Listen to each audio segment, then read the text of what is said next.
it. So the next part of the conference is going to be case studies from around the region, reflecting on some of the learning that we've just heard about and hopefully bringing that to life.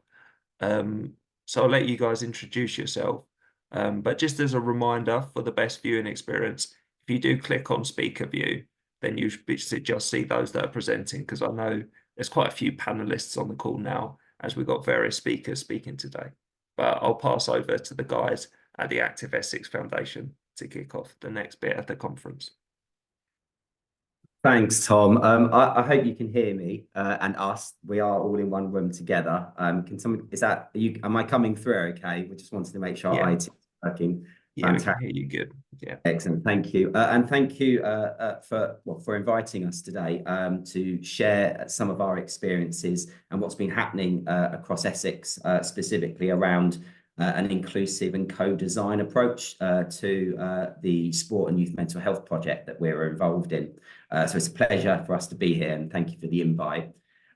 Just a quick introduction of the two of us that are actually presenting today. My name's Luke. I've actually recently come into the position as the project lead for sport and youth mental health at Active Essex Foundation. I should hasten to add, I actually am only in day 3 of that role. So please be kind on me. I have been involved in the last few months in some of the planning work since I've been appointed into the position, but I am now only officially in my first week in the project lead role. I've come from the NHS with nearly a 25-year experience working in the health sector as a physiotherapist, but I will let Sian introduce herself as well. Thank you. As Luke said, my name's Sian, and I'm also newly appointed within this exciting new project as the Youth Mental Health Coordinator. Prior to coming into this position, I was working with the Holiday Activities and Food Programme at Active Essex, and this is nicely aligned with the project that we'll be sharing with you today. So we thought it would be useful just to sort of set the scene initially for those who may not be familiar with the Essex landscape. I appreciate some of the people on the call will certainly be, and I have already noticed some of our locally trusted organisations that we already work with are attending. So, but for those who may not be so familiar, I just wanted to sort of set the scene really and provide I guess a little bit more insight in terms of the landscape across Essex and the kind of key components that have actually enabled the sort of planning of this co-design project to actually take place. So starting with Active Essex Foundation that Sian and I both work within, we are an independent registered charity that was actually set up in 2016. It very much sits as an extension to our active partnership in Greater Essex, which is Active Essex, but we are actually a standalone independent charity. We do have sort of 3 key strategic priorities, essentially looking at how we use physical activity and sport to strengthen communities across the county, particularly around equal opportunity and inclusion.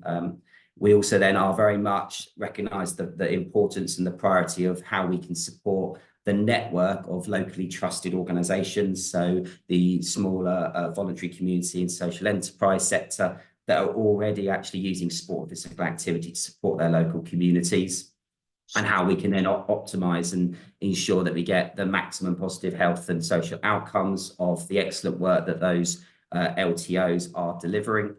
And also, crucially, to sort of build the impact and the evidence-based around the role and of sport and physical activity and those wider benefits across our system partners, essentially to ensure that we can leverage ongoing funding for some of those programmes of work. Sorry, just to jump in there. We can see your notes on the way you're sharing your slides. Oh, can you now? Yeah. Oh, we can't at our end, so apologies with that. Tom, are the slides moving along? No, we're on, so we can see the introduction slide, but yeah, you can see the notes. Yeah, the notes bit. Yeah. I wonder if we can just delete the section for the slide transition. So you're not seeing the full screen of just one single slide then? No. Apparently you can change it on display settings. We're getting lots of help in the chat. I'm Excellent. getting lots of help. Sorry to interrupt All right, you. thank you for making us aware of that, Tom. We're probably still trying to get to grips with using Zoom when we're so familiar with Teams now. So we're just as I'll carry on talking whilst Jamie is sort of seeing if we can change the display. Sorry about that. Conscious of the time. No, thanks for letting us know. So continuing on with Active Essex. So that is our active partnership in Greater Essex.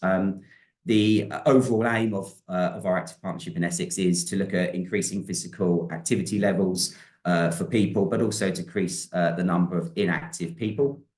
And that very much is aligned to the Fit for the Future 10-year physical activity and sport strategy that we have. I think we are currently 2 years into that strategy. And sorry, I've just come back onto my slide. We very much embrace a sort of a place-based sort of working model where we do have our own locality teams working throughout Essex, Southend and Thurrock. And we have, I guess, the privilege of being one of the 12 sites for the local delivery pilots funded through Sport England, where we can start to introduce some innovative approaches to sort of unlock some of those more impactful pieces of work which can be scaled up. And I will pass over to Sian just to pick up the holiday activity and food programme, which then sort of leads us on to the sort of journey that we've been on with regards to the project.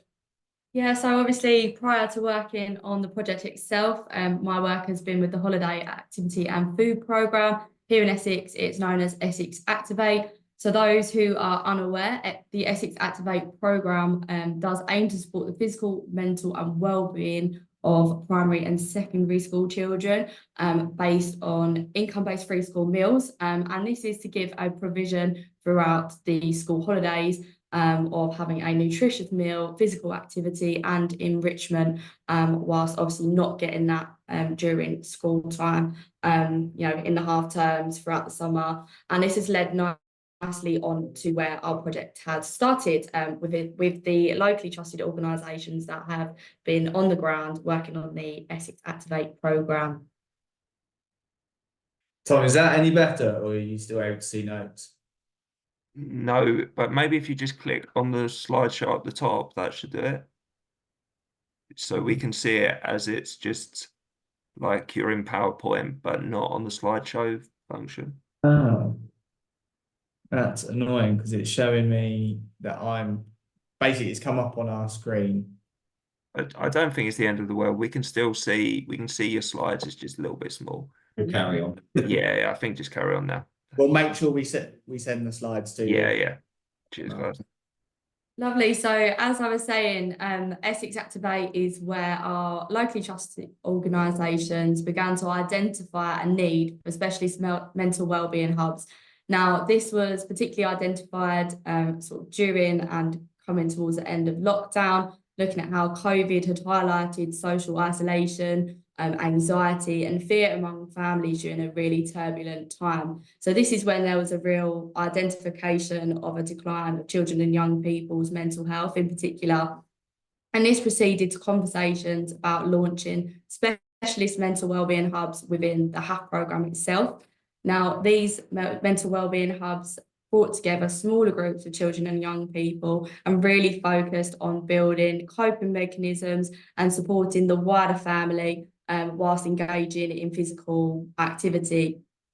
This led on to producing a mental wellbeing steering group, which was a platform where the LTOs could come together, share and learn from each other, obviously bring together a variety of knowledge and experience, and proceeded to come together for joint events when obviously COVID allowed, with wellbeing festivals, and also created some resources that were put on the Essex Activate website so other LTOs outside of that mental wellbeing steering group could use with their children and young people to support them as a whole across Essex. I'll pass you over to Luke to talk about how that then developed into the project. Next slide. Thank you. as Sean was saying, yeah, with the actual mental wellbeing hub steering group, this really did help us identify that there was this this gap and a clear need for young people's physical activity to support their mental health during term time. We're recognising that without that sort of support during that period of time, there was an increase in poor mental health, which was confounded by long waiting times for young people gaining clinical mental health support and services. And crucially, I think the consultation with the network of our LTOs really allowed the sort of the youth voice to come through. There were case studies that were provided as evidence for the actual need for actually providing some ongoing support outside of just holiday time. So we moved into sort of the fifth stage of the sort of the planning of the project, which was around how we could secure the funding. Now the Active Essex Foundation led on the writing of that funding bid, but it was absolutely a co-design piece with the LTOs as part of that steering group in putting together that bid application. As a result of that, we did have to have regular meetings for review and feedback involving our LTOs throughout that process. And crucially, the LTO network provided that youth voice, making sure that we were acknowledging, recognising and involving those young people with lived experience to really help to shape the actual project design, recognising some of those barriers that those experiencing poor mental health may be wanting to highlight, very much illustrating some of the earlier discussions that were raised by Elsa. And then moving into the sort of the sixth stage, we would then sort of start looking at how we were recognising by the LTO network that there was actually going to be a training and evaluation requirement of support that was going to be needed for those locally trusted organisations. And as part of that sort of bid application, we have also involved national partners for the training and evaluation, which were identified and are actually going to be part of the partnership and ongoing kind of delivery of the project. So that was sort of taking us on the journey, probably pre a lot of the time that Sean and I were involved, but very much this was a collaborative approach involving many key partners. We have now got to a point in terms of where we are currently with the project. We're delighted to say that we have secured the actual funding through National Lottery and Sport England for a 3-year programme. We've also secured some additional funding from the Start Well programme in one of our alliances in North Essex. They're very much around sort of the delivery funding for some of those LTOs within that part of the county. And it's also led us to start to commence conversations and how that might be replicated across some of the other place-based partners across our health system. And as you know, we've recruited 2 sort of core members of the project in myself and Sean, but we are just a small part of the overall kind of, I guess, partnership working both within the foundation, but crucially with some of our key partners, most importantly, the locally trusted organisations who are our delivery partners. So it's important to acknowledge and recognise that this project team is quite wide and diverse and not just the 2 of us. And we are now in the stage of actually beginning to plan the launch of the project from next month going forward. So just going into some feedback now from our steering group partners. So as you mentioned, the locally trusted organisations that we work with have been so important in getting our bid together, putting this project forward. But there comes with that many benefits, and particularly with this quote here from Project Mind Empower, as an organisation being involved in working with other organisations, just really brings to sort of fruition that together we're stronger, and sharing our learnings, sharing our best practice is such an important thing when moving forward with a common goal. And it's about being collaborative rather than competitive to support each other within that network. We then heard from Arts Outburst, so in particular then engaging with that youth voice, so how putting a youth voice forward via these LTOs through workshops and meetings together, and as well as young people coming to those workshops to speak about how they would benefit from mental health provision in this way has been so important.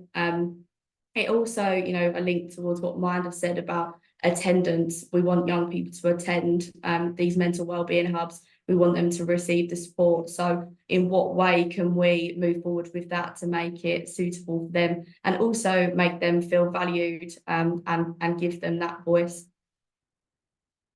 In terms of disability for sport and their feedback, they have provided a real knowledge of SEND and disability background and, fed through that, importance of inclusion and making sure that these projects are suitable and accessible for everyone.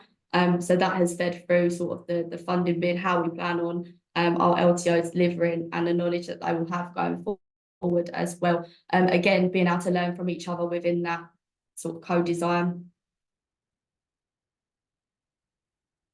Moving on now to Motivated Minds. So I think that this is great in reflecting how different organisations have different strengths. So Motivated Minds already have that background of mental health support and training, but hearing from other organisations in how they then bring physical activity in and move it forward has been key to them. So again, just highlighting that real importance of that learning of best practice from each other and growing together as a network.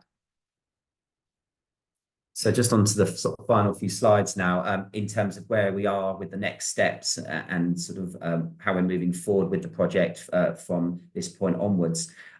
We recognise that there is going to be this continued LTO collaboration and co-production that has been part of the actual planning stage, but will absolutely be running through the entire kind of delivery, implementation, monitoring and evaluation stage of the project too. We are currently sort of with the LTO collaboration looking at the delivery proposals because they are going to be the delivery partners of this project. So we are working up what those kind of physical activity programs might look like and how they might need to be slightly adapted depending on the particular LTOs and the communities and the support that they're providing to those children and young people and their families. So there is this continuous sort of feedback loop that is ongoing. We are planning sort of in-person workshops, which we feel are invaluable in terms of building those relationships and connections. We see that this continual sort of sharing and learning is absolutely essential as part of this project, and how we can then continue to sort of develop it and evolve it as the project sort of unfolds.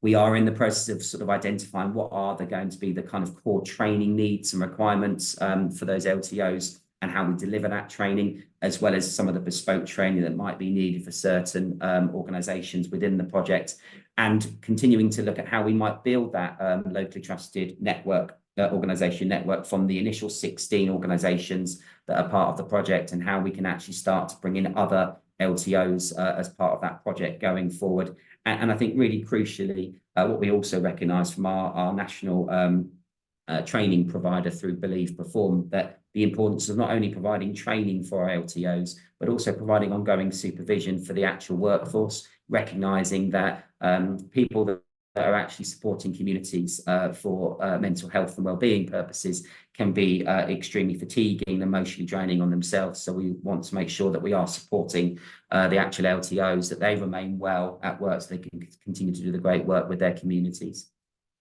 And then sort of on the final sort of slide, we are then thinking a bit more about the aspirational sort of aims of the project, looking at sort of system-wide change in the future. We recognise that working closely with our health partners is going to be essential as the project develops, whether that's through our health alliances, with our ICBs, also potentially partnering with some other charities such as Mind and the Children's Society, in how we can continue to sort of build the case and recognise the value of and role that sport and physical activity has to play with some of those key commissioning decision-making stakeholders to secure longer-term aim of leveraging funding beyond the life cycle of the project. We are also fortunate enough that we are linked in quite closely with Essex County Council and the public health team with the current sort of organisational setup of the foundation, and we are hoping to secure some sort of delivery funding from the Levelling Up programme through the County Council to further support with the delivery aspect of the project. We intend to link in with national and regional mental health projects going forward. We'd love to know what might be happening regionally in the east of England for those on the call today who might be delivering, whether it's small, large, similar sort of programs or projects of work where we can actually learn from one another. We'd be very happy to hear other people's experiences if they're working in that space currently.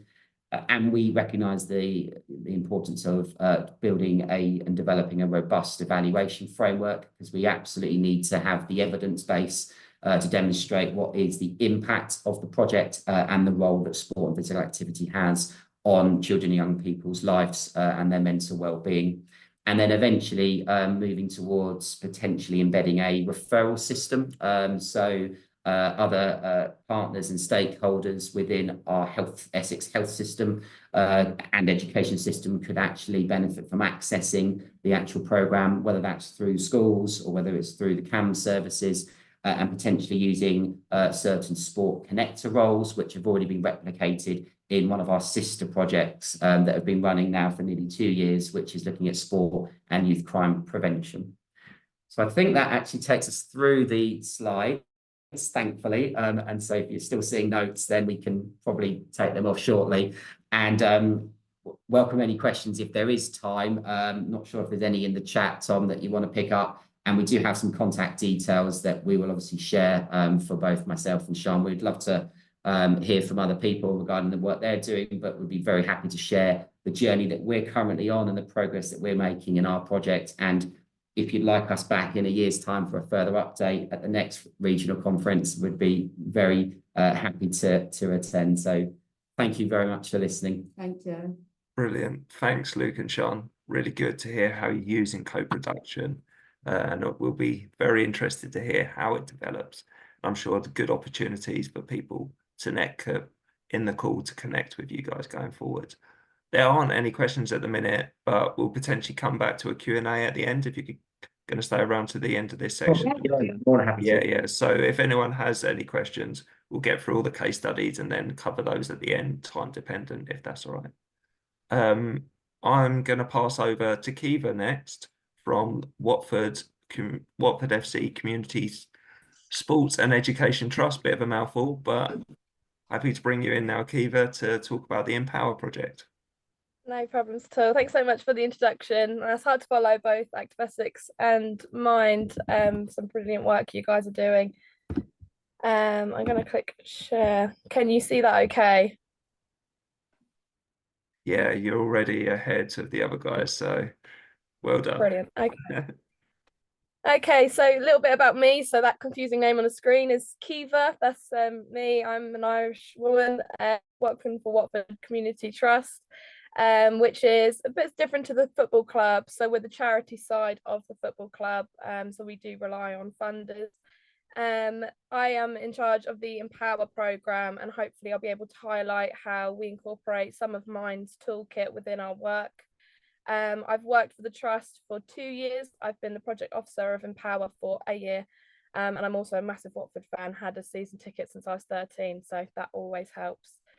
There we are, Empower, our slogan's there, and we aim to improve mental health through physical activity. So what is Empower? It's a free 6-month project. We run for 24 weeks, and we aim to improve 9 to 12-year-olds' mental well-being using a combination of both psychotherapy and physical activity across the 6 months. Empower is fully funded by Comic Relief, so they allow us to deliver our programmes completely for free for families across Hertfordshire. We run across 3 key main areas in Hertfordshire, so we always look at Watford, St Albans and Hemel Hempstead. We've also worked in Borehamwood in the past. And Empower consists of 90-minute sessions that run weekly. So 60 minutes of physical activity and 30 minutes of a wellbeing workshop run by a Nessie psychotherapist. Nessie, if you haven't heard of their work, they are a brilliant psychotherapy company. I believe they stand for North Herts Emotional Support Service, so they work within north of the Hertfordshire. And their therapists are brilliant for us because they're very proactive types of therapy for our age range. So we work with play therapists, drama, art, movement therapists, CBT therapists, music therapists.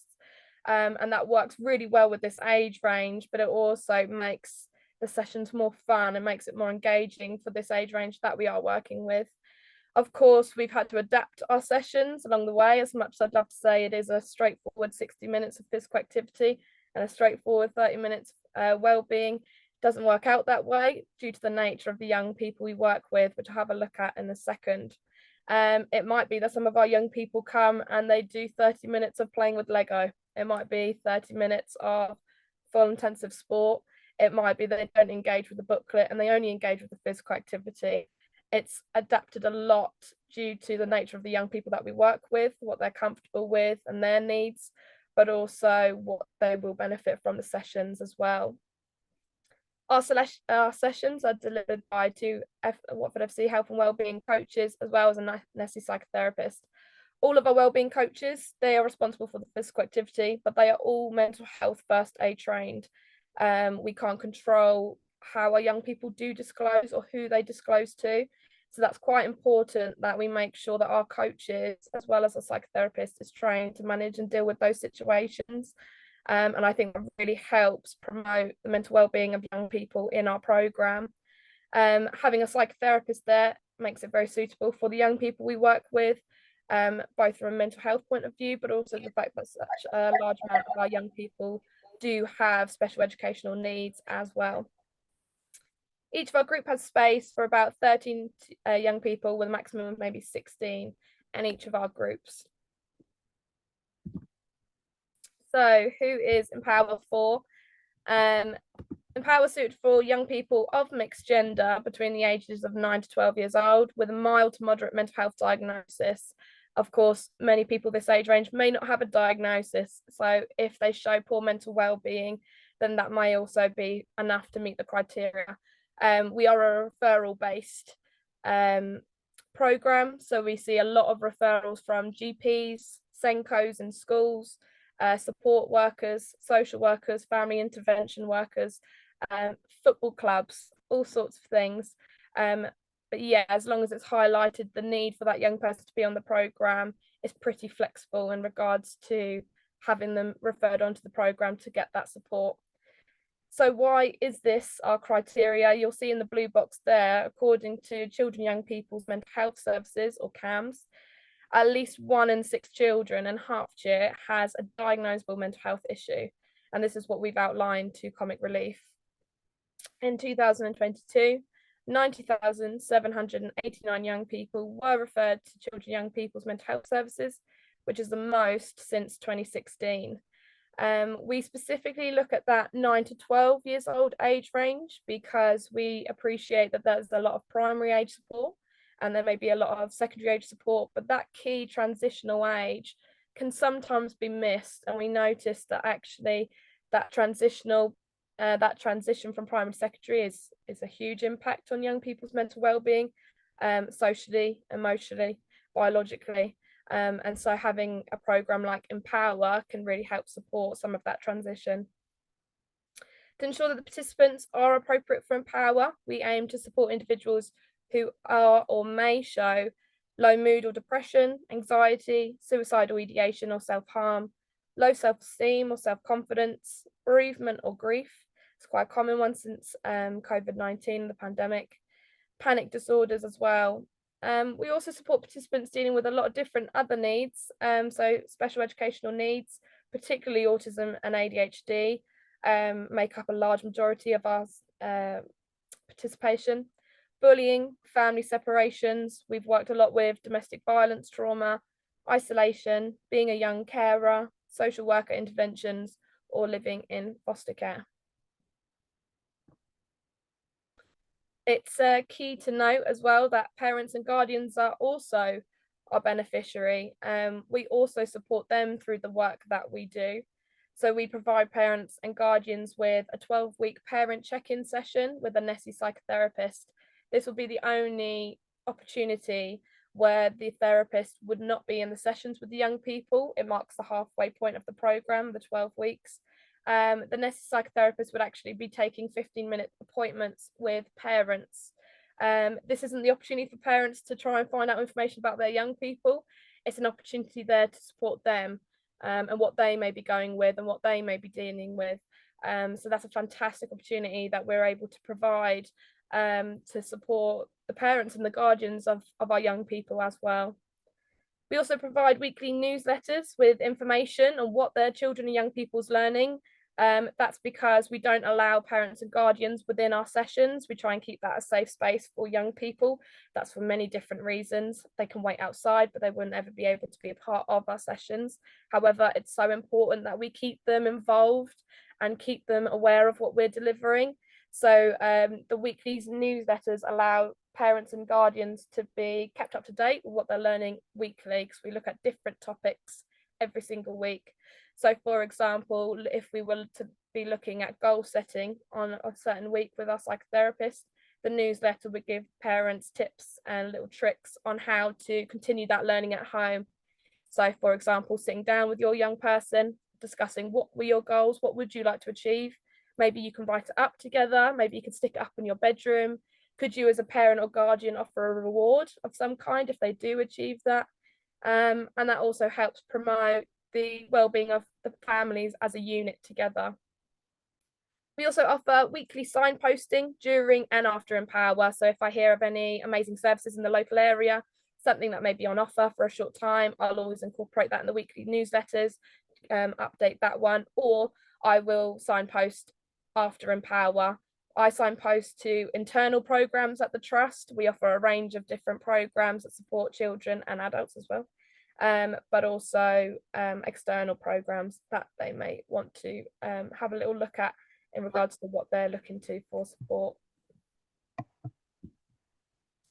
So what is our impact? This video is actually for the Children's Mental Health Month that was recent, and Watford Football Club had a little look at our programme to highlight this one. So you'll hear firsthand from some of the kids and the parents that we worked with. And I think it really highlights some of the fantastic work that Mind have already discussed in regards to their toolkit.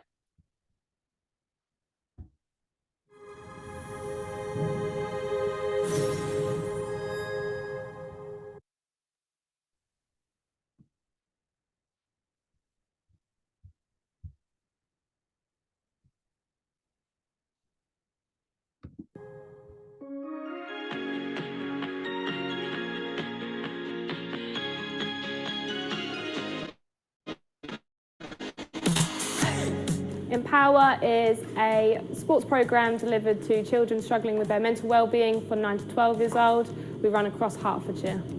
Kira has thoroughly enjoyed Empower. She loves coming every week. She's definitely using some of the techniques she's learned to regulate her emotions, and I do feel she's calmer after being at the session. Since Ralph's been attending Empower, he will discuss how he feels more often, whereas before he'd bury his head in the sand. I'd highly recommend Empower to anyone. It's just such a fabulous program. All of the staff are so warming and welcoming. It also gives you time to sit with other parents and discuss, oh, my child's like this, and then my child's like that, and you find like a common ground, and they might offer you tips and you might offer them tips. I'd recommend Power to a friend because it's really fun. You can learn about yourself and also try coping strategies to help with that. If you are interested and would love to refer on to the programme, you can find us on the Watford FC Community Trust website under Empower. You can drop me an email and find a referral form there. We also have the exciting opportunity to be further funded by Comic Relief to deliver Empower holiday camps, which means not only will we have the 24-week programme, we'll also have the opportunity to run check-in Empower sessions during out-of-school term time. Gosh, I look a bit tired on that one. Could tell I was working hard that week. Yes, I'll discuss a little bit more about our Empower Up holiday camps at the end, because I also think that incorporates some of what Mind's toolkit highlighted, just offering that sort of like taster session, that continuation of support as well. So I'll look at that one at the end. So how does Empower work?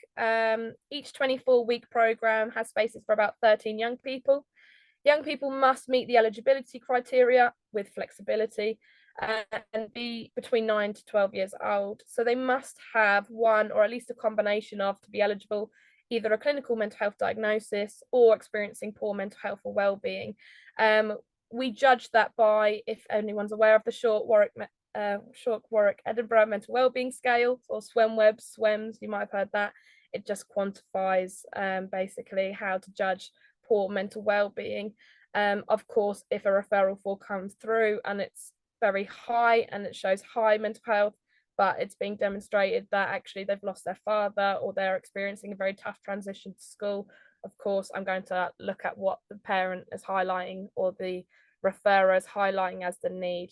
So it is very flexible in regards to how they can get onto the programme if they show a concern or a need to be accessing some kind of psychotherapy or physical activity to improve their mental health. After that comes in, we have a phone triage, and that's carried out before the young person joins onto Empower. That's quite key. It helps us understand how we can help them. So we have a set questions where we can basically ask, what are their triggers? What is it that we can help with? Is there anything we can include? Is there anything that we need to adapt to the programme? And it does differ slightly. You know, most of the time parents will say no. Some will say actually yes, they'll need to bring certain objects like sensory toys.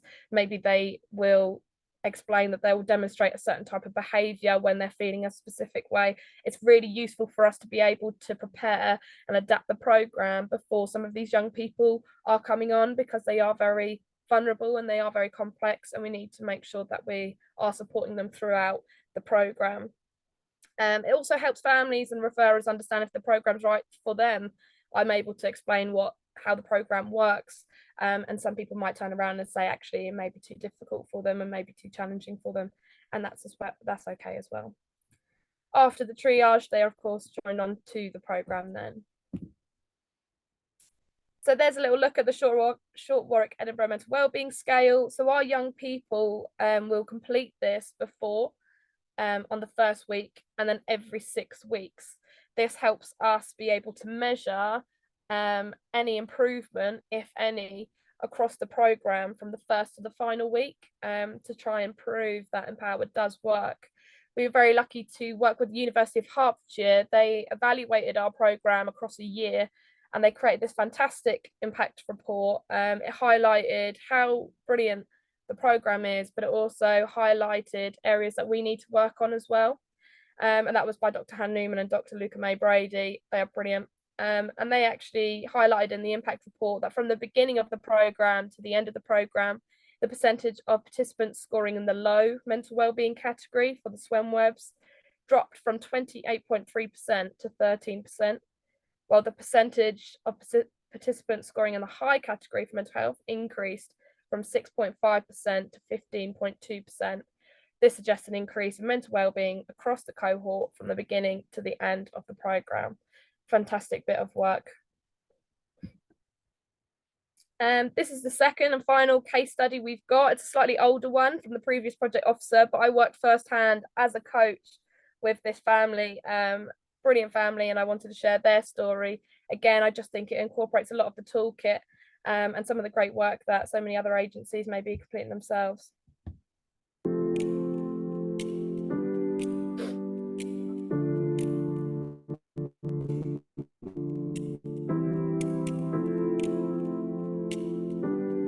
Hi, my name is Ivana. My daughter has been taking part in Empower.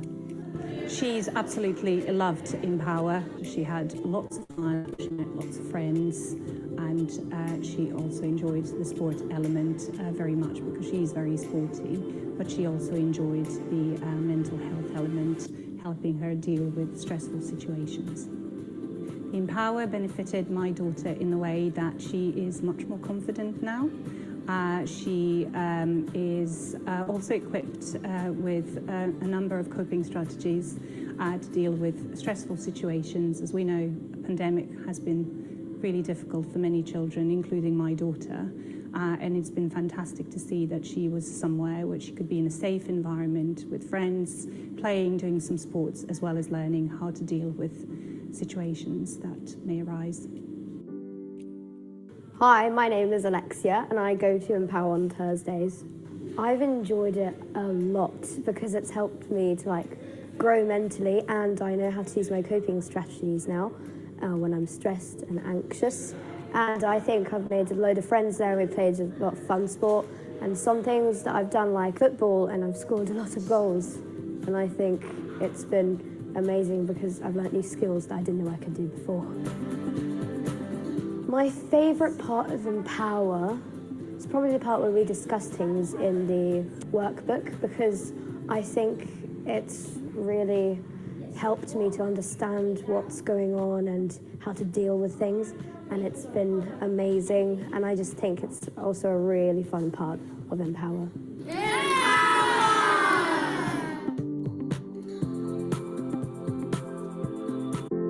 Such a lovely story. I should also say that these testimonials are being filmed at our graduation. So at the end of the 24 weeks of every programme, all young people get a graduation at Vicarage Road Stadium, Watford FC Stadium. It's just another great opportunity to celebrate all the achievements, all the hard work that young people have put in, and to have a day dedicated to them is fantastic. They get a certificate, they get to meet Harry Hornet, the mascot, if he's around. They get a little goodie bag, and they obviously have the opportunity to be at the stadium by the pitch side, have their photos and things like that. So just something fantastic we can offer that is free. So last but not least, the final sort of impact of Empower then, we are funded by Comic Relief, which gives us a great opportunity to work with their Red Nose Day campaign. So you may see there that we did some work with the BBC where they highlighted some of the work that we did, and they did an article about it. Some of the young people got to speak on the radio about their experience of Empower. Another fantastic opportunity. The University of Hertfordshire, they completed an evaluation for us. That was by Dr. Han Newman, Dr. Luca Brady. That was actually picked up by the National Institute, which was very exciting. So we're hoping to do some work there as well. What does the future of Empower look like? Well, we have now got extension funding for Empower Up, Levelling Up from Empower, which are holiday camps, again, completely free. This provides an opportunity for families to get a continuation of support. Our biggest feedback was the 24-week ends and they have no more support. They lose out on that support network. So these holiday camps offer an opportunity to have check-ins with us. And again, we have the psychotherapist on our holiday camps. We have the coaches who are mental health first aid trained on our camps as well. And some feedback we've already had, because we've only ran 2, is that it's suitable for sort of SEN friendly, mental health friendly camps, which some parents have said, you know, they don't really integrate too well with maybe more mainstream camps. So actually having specialised staff has been a really good thing to break down those barriers for these young people. It also acts as a taster session. I appreciate people with mental health issues maybe can't commit to a 24-week programme. And therefore actually doing holiday camps is able to give you a taster of what we're able to offer, but maybe on a much smaller scale. We've collaborated with the NSPCC to provide parent workshops completely free online. We called it Empowered Online, and it was about online safety.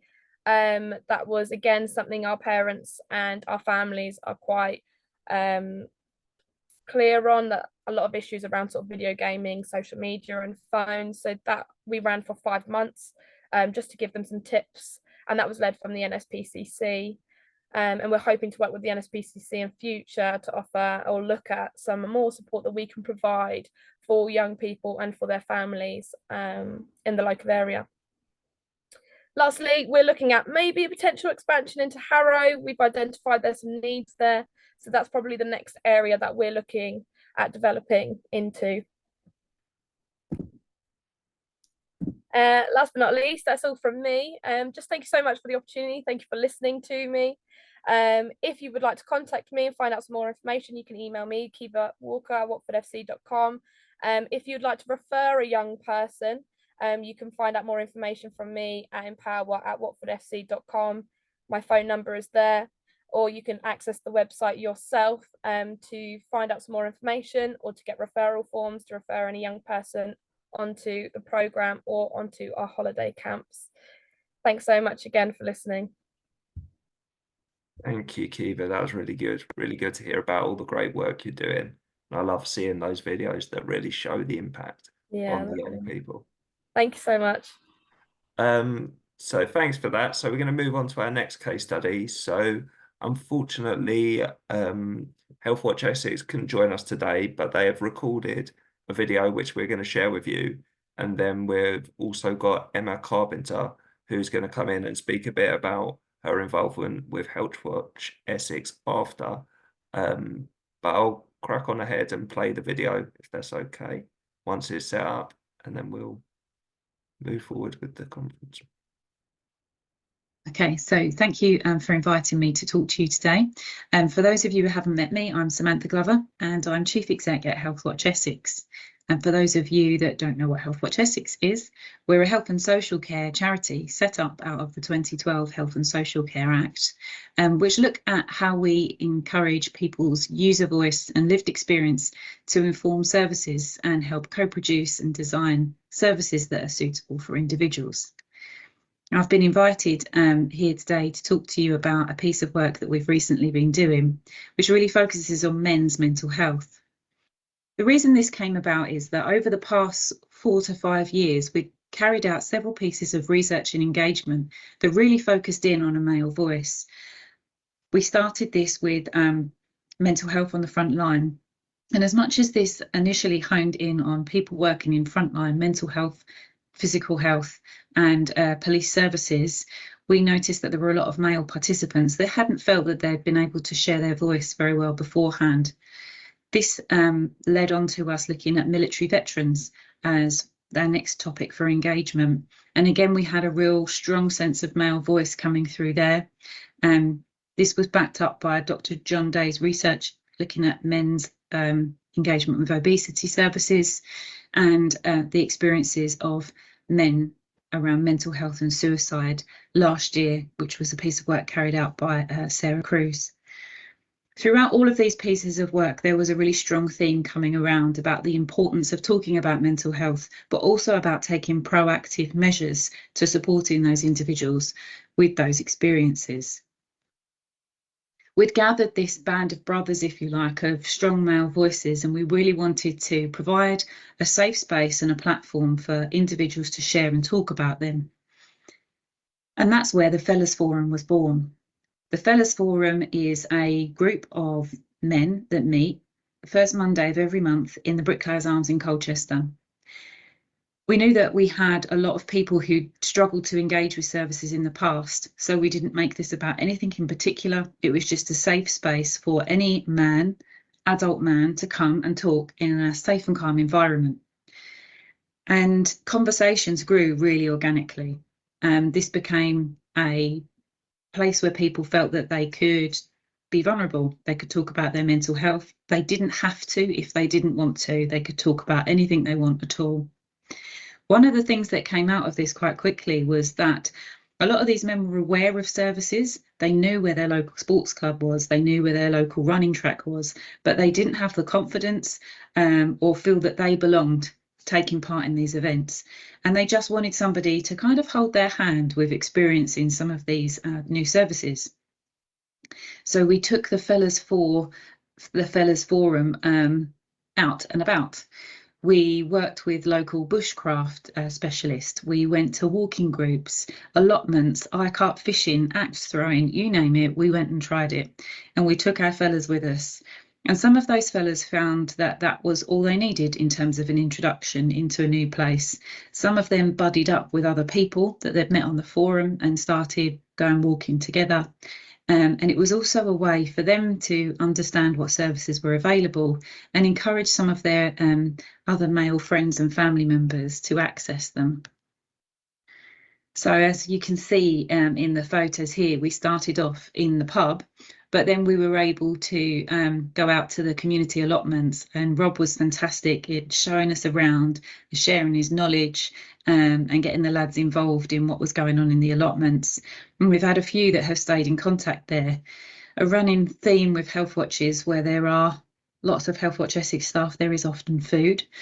So we have as many barbecues as we can across the summer and encourage people to come down and meet someone new, try a new activity, engage in something different. We also joined forces with the mental health walking group and the mental health runner, many of you will know, and went on a couple of different walks. Some people took their dogs with them as well around the North Essex area. We partnered with iCarp to take the fellas down to the fishing lakes, and lots of them had a go at fishing, but it was also a chance for them to talk to some military veterans and to understand their experiences of PTSD and to have a conversation about mental health in a completely different context, in a way where people are taking really practical action to support themselves. This led on to us creating the Fellas Fairs. So we'd had great successes, but in quite a small group of people.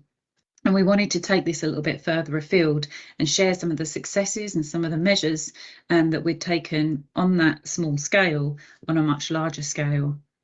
One of those recent events was the Fellas Fair at Braintree Town Football Club. This was a relatively local derby with Braintree Town playing Dagenham in a home game at Braintree. And we had 100 health professionals from 50 different organisations turn up at the football club. We had GP in the stand wearing a sign that said, "I am a GP." We had mental health services. We had people having their diabetic screening and their NHS health checks. We went to where people were rather than expecting them to come to a whole different host of health professionals. So we were able to have a conversation in an environment where people felt much more comfortable. We had a lot of people take information away from that event. We had some really positive feedback, and we had some people tell their friends that they'd been going to football with for a long period of time. Actually, I suffer with my mental health.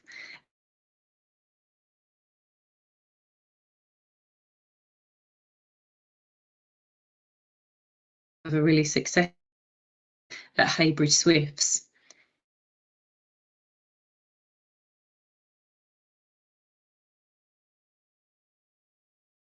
And we had a pre-match right. Many of you have met him, but he and men's prostate cancer. He gave a chat to the locker room before the guys went out on the pitch.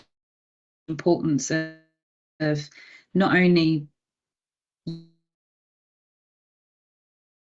awareness and to encourage others and the response model. And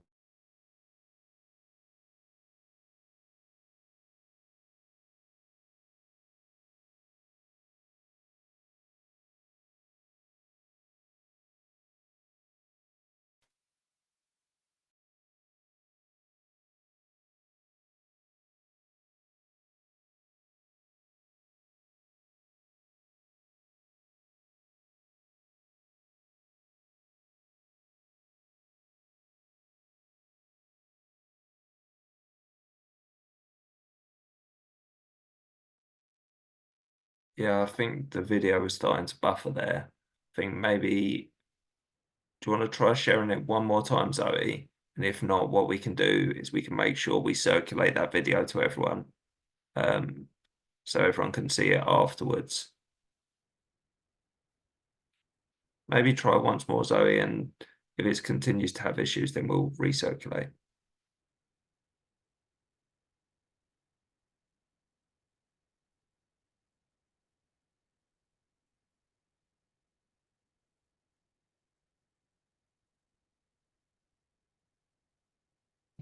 And this led to us creating the Boy Bible that we leave behind everywhere we go, which has all of the health professionals that we've been involved with, so people can go back and access that support at any given point in time.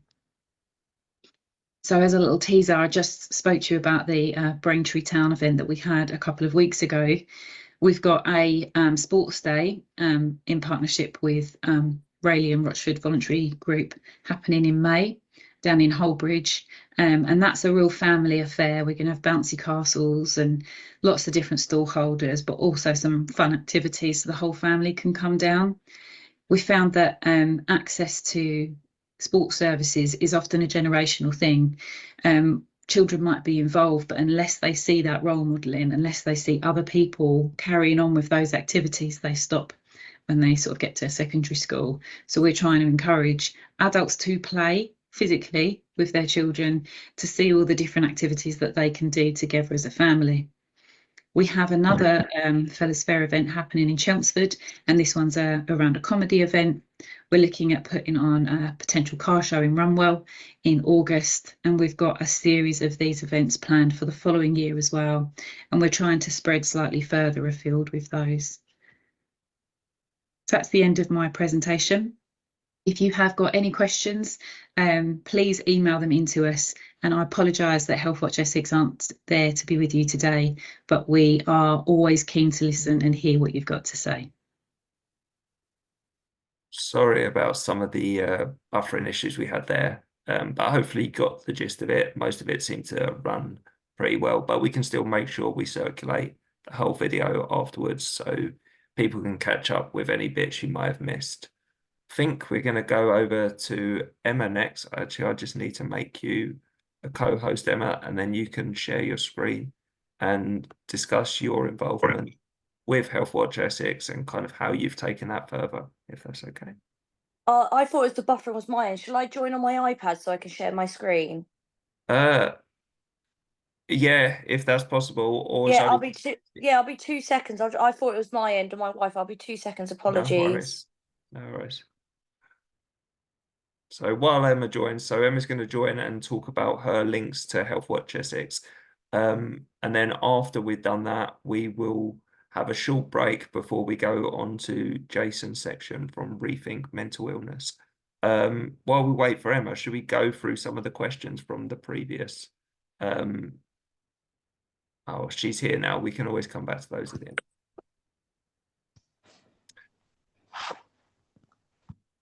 That was quick, Emma. Thanks for have to make you co-host again. That's all right. I'll just share my screen.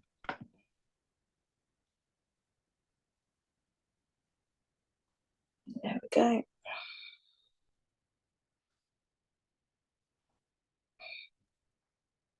There we go. Right, can everyone see my screen okay?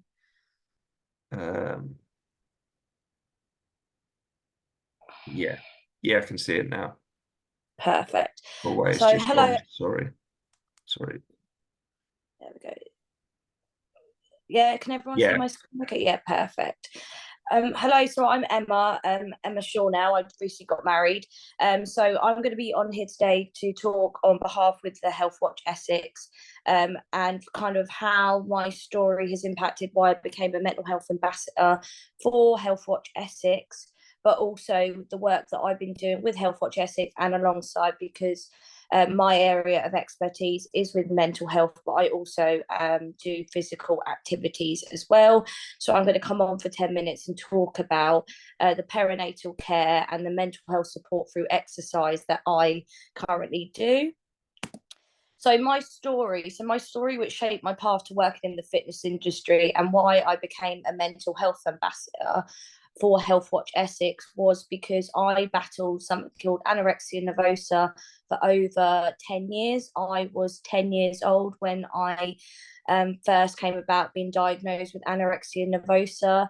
My eating disorder started because I was bullied from the age of 8 years old. When you're in school and you're a little bit, you don't quite fit in, I'm quite quirky, quite out there, children can be quite mean to you. So I was called fat, I was called ugly, you name it, I was called it. And I felt that this continued throughout primary school, and I thought going to secondary school I would be able to combat the bullies. However, because I was in a mainstream primary school, I went on to a mainstream secondary school and the bullies followed. And unfortunately, I felt my life was out of control. And the only way I felt at that age, which was 12 years old, that I can control it, was what I was putting in my body. And what started as a bit of a health kick, becoming vegetarian, that actually became a full-blown eating disorder. And I was put into an inpatient unit from the age of 12 years old, which back then, that was over 20 years ago, which makes me feel quite old. was quite young, and I was in an inpatient unit for 8 months. I left, I became weight restored. I left the inpatient unit, but I went back into school and the bullying started again. So then I again took control, lost the weight, ended up in an inpatient unit. I was in another inpatient unit for 9 months, got weight restored, left, and went back to school, and the bullying started again. And this was a cycle of my life for about 10 years. My parents got told that I'd be a revolving door. I'd never have a healthy relationship with food or exercise again. And kind of this was going to be my life. And it was my life for about 10 years. However, I'm quite stubborn. I put my heels in, and I proved the people that said I'd never have a healthy relationship with food or exercise again. And I've now been recovered for over 11 years. And that's why I became mental health ambassador for Healthwatch Essex. I go around to a lot of big meetings to discuss my story, where I was failed, and how we can help shape the policies and procedures to change it, so then that we can make a difference. So my biggest thing is that they don't have to go through what I went through. And so, it doesn't engulf 10 years of their life. And kind of being told that I could never have a healthy relationship with food or exercise fueled me to become into the fitness industry, but go about it in a different way. So I'm a level 3 personal trainer, a pre and postnatal specialist, a level 5 nutritionist. And I go about with my exercise that I do for people is purely for, yes, it has the physical benefits, but my main area is to help with the mental health side, how exercise can help with your mental well-being. And the type of clients that I see weekly is people that suffer with body dysmorphia. These are people that don't want to go into a generic gym because they find it hard enough to accept their body, let alone going into quite a busy gym. That's quite daunting. So I have a small home gym that they come along to, they feel comfortable, and they learn to sometimes not to love their body, but accept the body they're being given. I work with a lot of individuals that have eating disorders. I help them weight restore, and then we use exercise as a healthy way to help with their body image, but obviously in a controlled manner, because I have been there with the eating disorder. You can have a healthy relationship with exercise again, but it's how you do it, and you have to almost retrain your body to have that healthy relationship without those obsessive tendencies. I help a lot of women that are going through menopause, perimenopause, because obviously with menopause and perimenopause, it can come with its own mental health battles as well, including anxiety, depression, because of the hormone imbalances in their body. I also do a lot of postnatal support, so pregnant women, new mums that have just had a baby, because one of the key areas that we really support is those parents that have postnatal depression, because pregnancy can be the most amazing time of your life, but also the hardest and loneliest sometimes. So we help those mums regain their confidence. They can bring their babies along to the session, so they don't have to worry about the cost effect for childcare, but also put themselves first as well. And the last thing that we do, and I work a lot with Healthwatch Essex, is we run grant-funded parent and baby exercise classes. So these exercise classes are for not just pregnant women, not just mums, but dads can come along too. This is an hour-long session where they can come along, work out, babies can come along, which I'll show you in the next slide. They lay or play, and they can have an hour of their time, meet other parents to build that community feel, and not have to worry about childcare, but also we offer them completely free.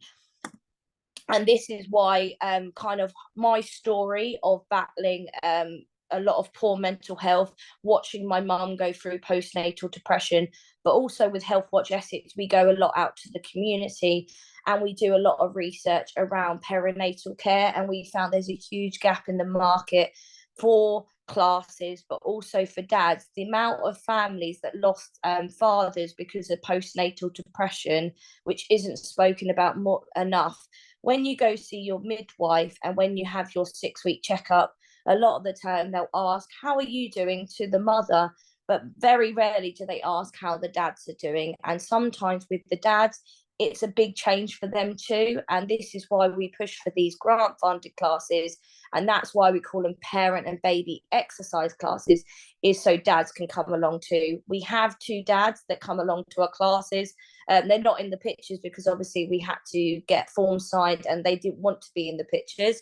However, it's helping with their mental well-being as well.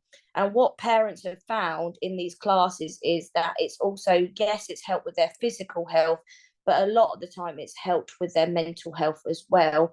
But also, it's sometimes when they have postnatal depression or poor mental health, especially when you're a parent, you have that dissociation with your baby. So having these children babies being able to come along to our classes, this helps them build that bond as well. We are fully booked out for 6 months. We're having the grant redone for another 6 months. We've got a waiting list of over 25 parents wanting to come on because they're completely free. So we're having that including everyone, depending on if they're from a more deprived background. But also the aspect of being able to bring your baby along helps with the childcare aspect as well. And kind of what some of the testimonies that I'll quickly read out. Oh, hang on. Sorry, go back. I clicked my button. I'm terrible with technology, as you can tell. Is things like Emma makes the class a welcome environment, and I find progressive challenging, but above all rewarding. I look forward to it every week. Things like the classes have kickstarted my fitness journey and well-being after pregnancy. Another one, Emma provides a very welcoming class, and it's so refreshing having a class that enables parents to take babies along. The fact it's fully funded is so helpful, especially due to the cost of living.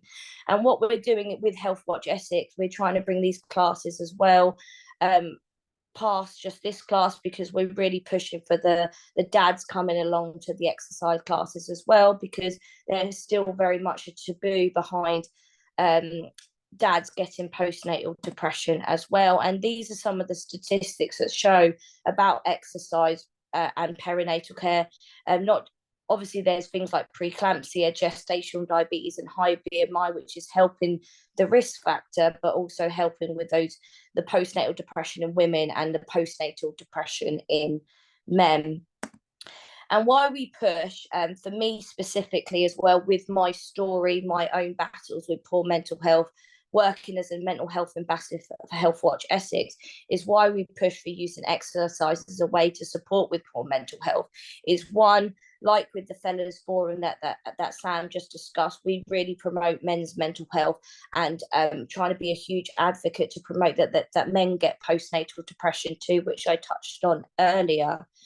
It helps release endorphins to help a better mindset. So it's kind of more of a holistic approach, because what we're trying to do is help stop people having to access care services to help with the costs with the NHS by using a more holistic approach, like Sam touched on, the walking groups with the men, the ICARP, things like this. This is exactly the same, but we're using exercise and exercise classes to help with that. We're also trying to build a community and breaking some of the taboos around poor mental health. One of the big things that I got told was, because I've had an eating disorder, I could never have a healthy relationship with food or exercise again. That is not true. Other taboos we hear is things like men don't get postnatal depression.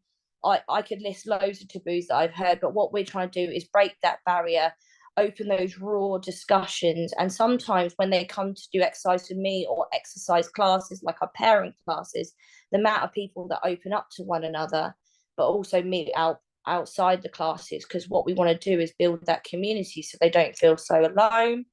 We're helping with high risk pregnancies, and the biggest one for me, especially going through an eating disorder, is helping promote positive body image and body acceptance. So we're using exercise as a way to alleviate anxiety, depression, and learning to accept the skin you're in, and using exercise as a way to help with your mental well-being. And what I wanted to finish on was, through my story, a lot of people say, would you change what you went through? And a lot of the time I say, I'd change the suffering and pain it caused my parents and my brother, but it made me the woman I am today. And one of the biggest things I think we can do around physical health, around mental health, is we can shape the next generation to help with positive discussions.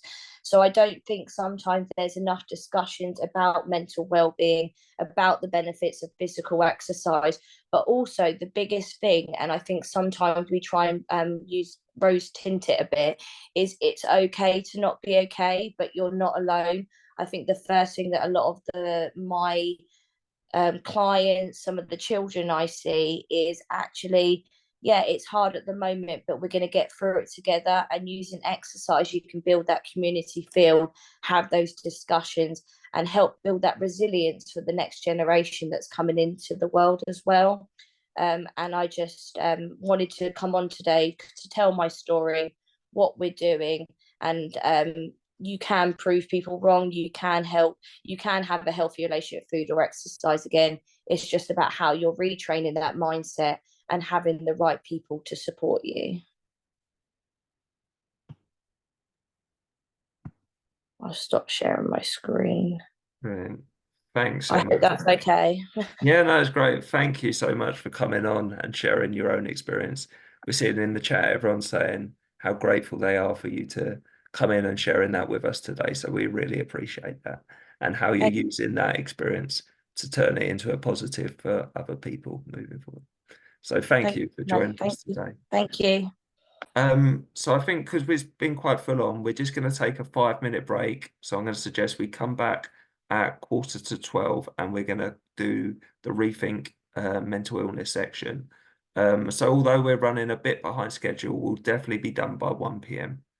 So don't worry about that. And we will make sure that we get everything finished